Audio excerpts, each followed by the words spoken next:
Today I am talking about and reviewing The Short Second Life of Bree by Stephenie Meyer.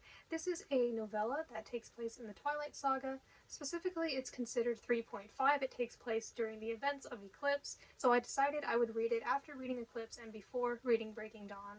So Bree is a character who is seen in Eclipse, but not for very long. From Bella's perspective, and by the way, this will be going into spoilers for Eclipse and this book as well throughout the whole book. Bella just sees Bree at the end of her life near the fire, and then Bree gets killed by the Volturi. Bella doesn't really know much about her.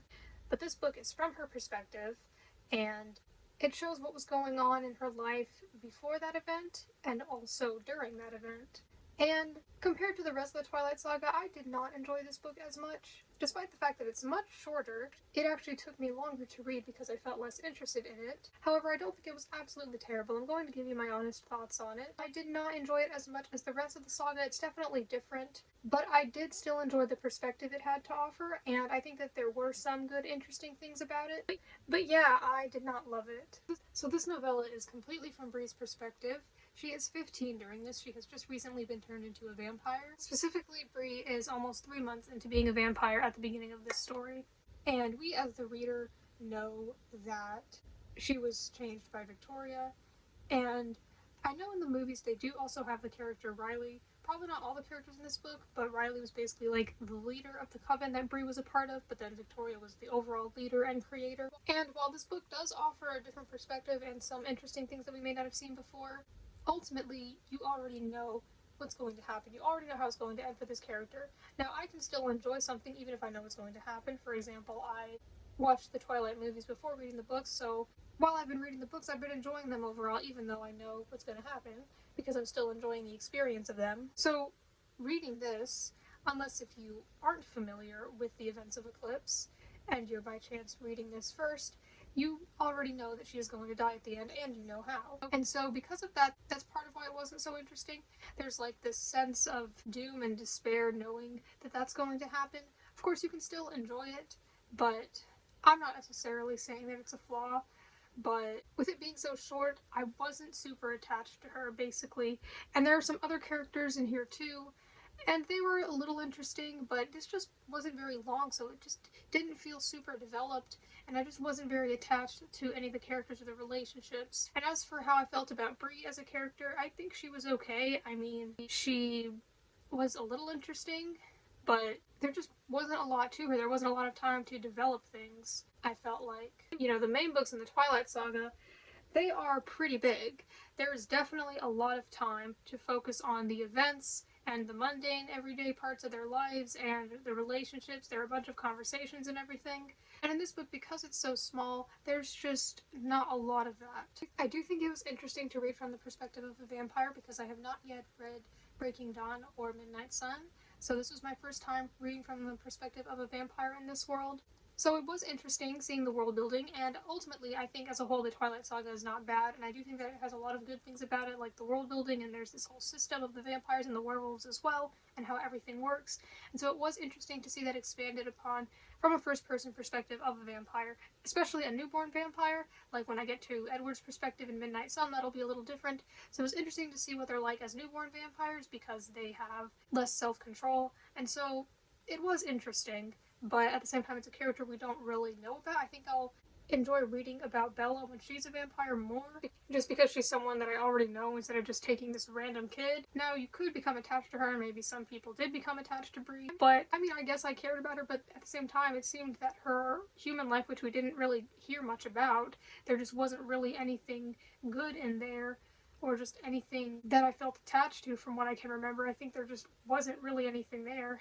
And then her as a vampire, it's like, okay, well, she has this stuff she's doing, but she also doesn't really seem to have any goals either, which I get it because she's a kid and was just forced into this coven, so she doesn't really have a choice. But I'm saying that I just didn't really feel attached to her or rooting for her to achieve anything, especially knowing what was going to happen, but also just there weren't really any goals or anything, I felt like. It says some things about the time she was changed, which I thought I would find pretty interesting, but it didn't really give the full story in detail. Well, it did say some things, so I guess that was good enough. But it certainly doesn't start when she is changed. It starts when she's in the middle of a mission, basically. And then later on you find out more. So there was that. There was a mystery aspect to this, and there were things that you learned more about over time, and that was interesting. I feel like with some things, like for example Bree as a character, I just don't have much to say because there isn't much to say. Something interesting about this book is that it does not have any chapters. It is all just one big story with no time skips or breaks or anything. It's just kind of there. And I feel like this could kind of be a flaw because it's certainly long enough to have chapters. And I feel like having chapters is definitely really good because then that can make it feel easier to, read a little bit and then stop once you get to the end of a chapter once a certain section of the story's over, but here there was none of that, and so I kind of disliked that. Even though it was pretty short, even if the chapters would have been really short, I still think that there could have been chapters. So in this book, we see the side of that coven during the time of Eclipse, because in Eclipse, Bella doesn't know at first who's coming after her. She does know about the threat of Victoria, but she didn't know at first that Victoria was connected to this group of vampires. Well, young vampires, that is. So I do think it was interesting. I do enjoy different perspectives. I did think it was interesting to see what was going on the other side, but it just kind of was sort of basic, I felt like, because I felt like a lot of it was just like, if you, as the reader, had to just assume what was going on that side, then a lot of it was just basic stuff, like they exist, and their leader is talking to them about how we need to take them down or whatever, and they train, and they eventually go and fight them. There was a little bit more to it than that, but it did feel a little basic and just what you would expect. Now, like I said, there is a bit of a mystery aspect to this because there is a part, for example, where Bree learns about how going into the sunlight is actually not going to kill them, and she learns about how that works. So that was a little interesting because then there were some questions like, why would Riley lie to us? If he is, does he know? It was interesting to see a different side of this world, and this one did feel a little terrifying, I felt. There were some violent descriptions, so it was definitely intense. I wouldn't say that it made me feel nothing. That's not really how it went. If I was supposed to sympathize with anyone, I kind of didn't. Like, yeah, I don't think that any of those young kids deserve to die or be a part of that. But like I said, I just wasn't that attached to them in the first place. They just didn't really seem to have any goals. I mean, yeah, they talked about running away and doing something else, but that never happened, and I knew it wouldn't happen, so I didn't care too much. Hopefully I'm articulating this well. If you've read it, you might get what I mean. And if you have read this, I'd love to hear your thoughts on it because it's definitely not the most popular book in the saga. It's very different, and I feel like a lot of people probably just didn't read it in the first place, and I understand that. But if you really like Twilight, then you might enjoy it. So if you've read it, I would definitely like to hear if you felt like it was an amazing thing or if it was just kind of unnecessary and boring like I kind of thought it was. I mean, if the author wanted to write from that perspective and she felt attached to that character, then that's fine, that's great. I don't think it was a waste of time. I did find it a little interesting. I do think it's cool that this book exists, but it didn't feel like anything absolutely groundbreaking to me. Again, I did think it was interesting to hear from the perspective of vampires. They talked about what it feels like for the vampires to hunt and to have that desire for blood, and it explained a little better how the things in this world work for vampires. So that could be interesting, especially if you're interested in how all the world building stuff works. You can also see some stuff of some vampires in action, which I found interesting. You do see some of that in the earlier Twilight books, but it's not from the perspective of someone who's actually doing it, so that's a little different. And I thought it was interesting near the beginning seeing how they had to be clever and have different strategies and deciding what they would do with the body so as to not get caught because the world isn't supposed to know about vampires existing. So it was a little interesting having that mystery, having that in there about how we as the reader know about this species that's not supposed to be known about, and seeing them trying not to get caught. That was a little interesting. And it was kind of interesting seeing Bree trying to figure out Riley's motives and not knowing what exactly to trust. It was also interesting to see how different people experienced being a vampire differently, and I thought it was interesting seeing them talk about how certain vampires, but not all of them, have certain abilities, like how the Collins each have certain abilities. It goes into many different things about being a vampire, which is one of the things about this book that I thought was good. Like, for example, how it feels and what it's like to think about your human memories. And throughout the story with these newborn vampires, they still don't know everything there is to know about vampires. They don't know what's a myth and what's not because they've heard about vampires, but they didn't know that they existed until they were changed. And so they're still learning and navigating the world of being a vampire and what that means for them. I think having this different perspective is interesting, but I did not feel very attached to the Coven. I found them a little interesting and mysterious, but none of the characters really stood out to me. That could be because we just didn't have much time with them and didn't get to know them very well, and some things felt kind of rushed or forced, which I'll get into later about the relationship and romance aspect of this book. They kind of felt less like with the Twilight Saga, like how there were these characters with these roles to fulfill, and it was a long story that takes a lot of time to develop, compared to these where it's like, here's the main character, here's the love interest, he's the love interest because I said so. And yeah, I mean, it was just sort of like, yeah, there's like something different about him. I feel comfortable around him. And so it's not like there was absolutely nothing there, but it still wasn't very developed in the first place. It is interesting seeing how Bree tries to get out of the situation even with all the fear and uncertainty that she has. You see how Bree and these other vampires view the Cullens and Bella. I think once they started talking about the Cullens, it got more interesting, because at least these were characters that we knew about and cared about more, and we could see once they got involved in the story. And then at that point, I thought it was pretty interesting to see the other perspective, to see what exactly was going on and what their thoughts were. Well, just Bree's thoughts. And assuming most people, like myself, have read at least the first 3 books before reading this one, it was interesting when the Cullens were being introduced and you could tell before the names were revealed which one was which based on physical descriptions and the way they spoke. So that was kind of fun. Now, I feel like since Twilight is primarily a romance series and not action-adventure or anything like that, the books are very character and relationship driven. Is this book similar to that? I think this book definitely has quite a bit of the action aspect of it and the adventure and mystery, but there is some romance in this as well, if you can call it that. It's not very developed like a lot of things. It's probably one of the less developed parts of this book. Like I said, there is a love interest, but not only do you know that the main character is just going to die anyway, but even with that, you could have given them a little more than what you did. It's like they spent some time together, and then they just randomly kiss just because, I don't know, they're supposed to, and then he just disappears later on. She realizes he's dead. There wasn't much to it. So yeah, would it have been better for them to get out of the situation they were in and live together? Sure. But I just know I wasn't personally super invested in it, and if you've read this, I'd love to hear your thoughts on it. Maybe you thought it was a great story, maybe it was better than Bella and Edward, I don't know. There just wasn't much to it, and I didn't care too much about it. Like Bella and Edward, it's fine, because it's like, that's like the point of the story. But here, it was just like, oh, well, Twilight was overall a romance series, so let's just throw in a love interest just to have it. And it just felt really random. No, it's not that Bree and the love interest Diego did not have any connection at all. They seemed to, but again, they didn't know each other for very long. They didn't know each other for very long before they started to develop feelings for each other. And then after that, they didn't know each other for very long either, because they died. Another comparison to the main Twilight books, I feel like, unlike with those, were kind of just thrust into the middle of the story, which some people might find more interesting. It definitely does not really have a slow start. It was also interesting seeing how Bree and her coven viewed the Volturi, because they're just everyone's enemy, it seems. So it was interesting seeing how she described them and how she viewed them and feared them, and how she could tell that they were very authoritative.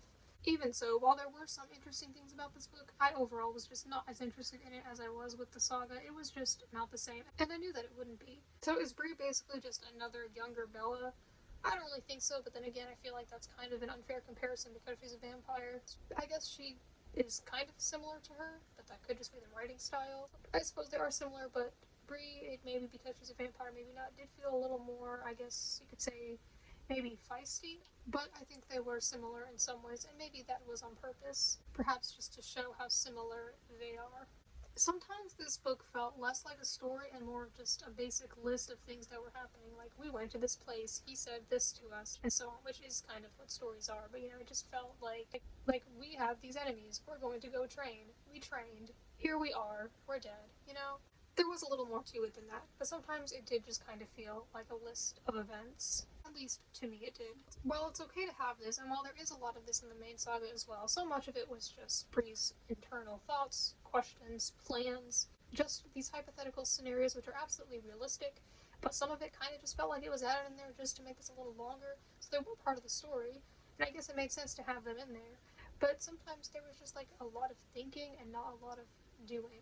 I do think that the last scene, once the Cullens are involved and they're around the fire before Bree dies, was interesting. Cullens showing up was definitely interesting, especially seeing how Bree viewed them and how she viewed Bella and was curious about why they kept a pet human, as they called it. And for that scene, I definitely enjoyed seeing Bree's perspective, because if you've just read Eclipse, then you wouldn't really know why she was acting the way she was or why she wanted Bella. And I do think it was interesting to see her thoughts in that moment, and I definitely could feel the fear, because in Eclipse, from Bella's perspective, Bree probably just seemed like this rabid young vampire who just wasn't thinking and was only out for blood. And this does humanize her a bit more, even though she's technically not a human anymore, that is. So that last scene was sad but also interesting, and I felt like this book, seeing the Cullens from another perspective, made the Cullens even more likable, just seeing how they treated her and how they were willing to help her, especially Carlisle and Edward. And it was clever what they did with Bree thinking things to communicate them to Edward, since she realized he could read minds. So that was cool how that was done. And there is a quote that I want to read from this, because I did think it was a little funny to see another character judge Bella, because a lot of people, myself included, have had things to say about Bella, and I liked something that Bree thought about her because it made a lot of sense to me. On page 160, she thinks, referring to Bella, "She seemed like she was a part of this world, and yet she didn't understand its realities. Of course Jasper was bitten. He just fought and destroyed my entire coven. Did this girl even know what we were?" Good point. I think that it was good that she said that. It felt kind of satisfying to see that. Like, does she even know the realities of this world? And just her basically sassing her for asking such an obvious question. That was kind of entertaining. So overall, I did not absolutely enjoy this book. I did think it was a little interesting. I'll probably enjoy hearing about vampires from Bella or Edward's perspective more, and that way there will still be someone who's been a vampire for a long time and a newborn vampire. I'm glad that I read it, but ultimately I give it 3 stars. I thought maybe I'd give it 2. I know 4 definitely feels too high. Maybe it's more of a 2.5 rounding out to 3, but I gave it 3. I mean, I do like the Twilight Saga overall, but this one was definitely different, and I don't dislike it because it was different, but just, it was small. There wasn't much to it. It was short. It was kind of lacking, I suppose. It's hard to get attached to characters when you don't know them for very long, I think, if it's not done very well, especially when so much of it is just stuff happening rather than getting to know them. Again, if you've ever read this book, please let me know your thoughts, whether you like or hate Twilight as a whole. And it will probably be a little while before I read Breaking Dawn. It's just such a large book, and I think I want to read some smaller books first, but I do still plan on reading it. I'm not terribly eager to read Life and Death. I will still read it, but it's probably not going to be read anytime soon by me. And I am excited for Midnight Sun as well, but that one's even larger than Breaking Dawn, so I'll get to that when I get to it. But I do plan on reading all the others and doing reviews of them once I read them. But this has been my review of The Short Second Life of Bree Tanner, and yeah, at least the title is correct. It was short, and maybe that was part of the problem. At the same time, I don't think I would have wanted to read a 500-page novel about this character, and I'm just kind of glad it wasn't longer, because then maybe it would have been more boring. I don't really know. I suppose it depends on how it was done. Again, I don't think this book was unnecessary or a waste of time, but it just was not as enjoyable for me as the rest of the Twilight Saga.